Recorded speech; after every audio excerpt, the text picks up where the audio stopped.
عيد الأم ما بيقطع بلا ورد.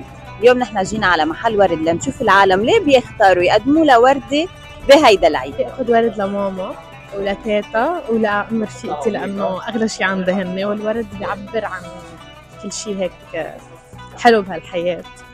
وكل عام وأنتم بخير لكل الأمهات وأخص شي أمهات الشهداء. شو بتوجهي رسالة لأمك؟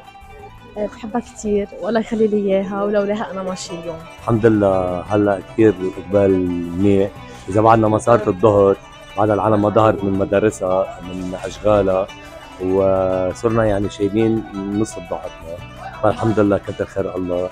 رمضان كريم والام غاليه، كل العالم يعني كل العالم بدها تحتفل فيها، الفقير والغني وكل حدا، يعني هي اغلى شيء بالدنيا الام. لكل زهرة قصة ولكل باقة معنى، فكيف يختار الناس ورودهم؟ مام بتحب الأوركيد كتير، فجيت خصيصا عشان أخذ لها أوركيد، هي لأن بتحبها طلبتها يعني. شو بتقولي لها بهالعيد؟ بقول لها كل عام وأنت بخير وبحبك كتير، الله يخلي لنا إياكي زينة البيت. هدية بسيطة لكنها تنبض بالمعاني. في عيد الأم يبقى الورد رسالة حب، تقدير وامتنان لا تنتهي.